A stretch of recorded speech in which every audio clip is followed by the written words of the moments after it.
मोट की दूसरी विशेषता जो मैं आपको बताना चाह रहा हूँ, उस दौर में व्यापारी तो यहाँ व्यापार कर ही रहे थे।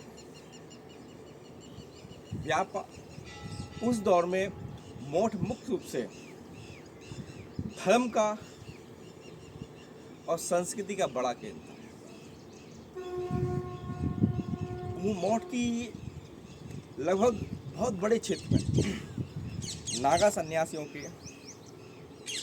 दशनामी नागा सन्यासियों के अखाड़े बने हुए थे। ये दशनामी सन्यासी जो थे वो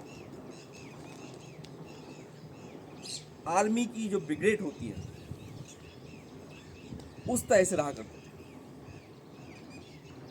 यानी जो सेना में अनुशासन होता है उसी अनुशासन की तरह ये सन्यासी रहा करते थे।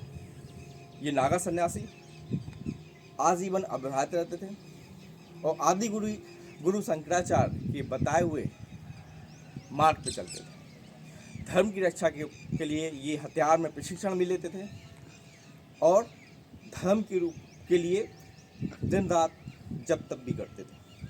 ऐसे तमाम सिद्ध पुरुषों का नाम आता है इतिहास में जो मोट के ही थे और जिन्होंने आज भी उनकी कई जगह समाधियां हैं। तो नागा सन्यासियों में के पास जब प्रशिक्षित योद्धा सन्यासी योद्धा थे, उन सन्यासी योद्धाओं के द्वारा मोट के को एक बड़ी सैन्य इकाई प्राप्त हो गई। एक ऐसी सैन्य इकाई प्राप्त हो गई जो राजाओं के द्वारा या किसी राजा के द्वारा आश्रित नहीं थी। वो मौका पड़ने पर स्थानीय जनता की, स्थानीय व्यापारियों की मदद करने के लिए तत्पर रहती थी। इसी क्रम में एक नाम आता है गोसाई नागा सन्यासी राजेंद्र गिरी का। राजेंद्र गिरी का जो नाम आता है वो एक कुशल सेनानायक और सिद्ध पुरुष थे। आजीवन अव्याहत रहने वाले और ब्रह्मचर्य का पालन करने वाले राजेंद्र गिरी ने मोट को सुरक्षित करने का काम किया।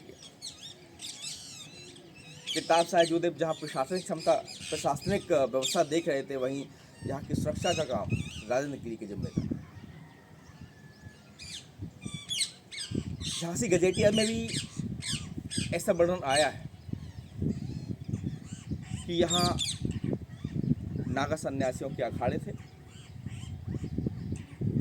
और जब मोट को स्थायी रूप से प्रशासनिक सुदृढ़ीकरण या प्रशासनिक व्यवस्था में मजबूत बनाने के लिए आवश्यकता पड़ी कि यहाँ एक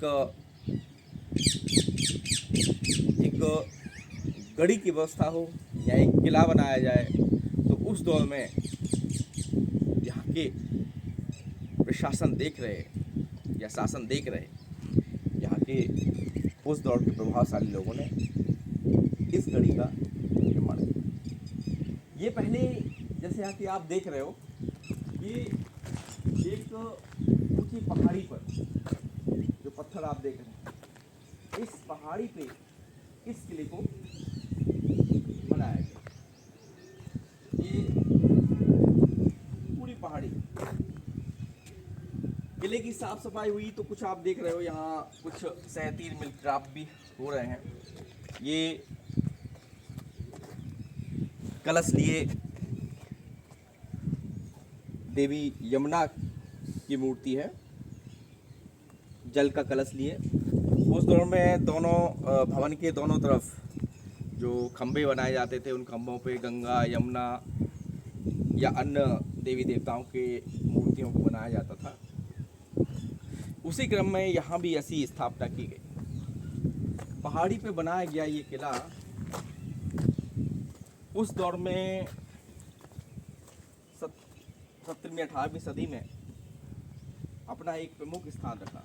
सबसे बड़ी बात है कि ये किसी राज्य से या किसी राजा से आश्रय प्राप्त नहीं हो पा था। अपना व्यापारियों के द्वारा या अन्य उनके द्वारा जो राजस्व प्राप्त होता था या जो टैक्स प्राप्त होता था, वो इस किले की स्थापना में और इस आसपास की प्रशासन व्यवस्था में उस धन का प्रयोग होता था।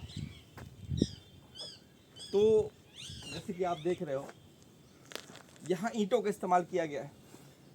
ये किले में ये आप देख रहे हो, ये पूरी ईंटों का इस्तेमाल किया गया है। पहाड़ी का शुद्ध पत्थर और पत्थर के ऊपर ईंटों के द्वारा इस गढ़ी का, इस किले का निर्माण किया गया।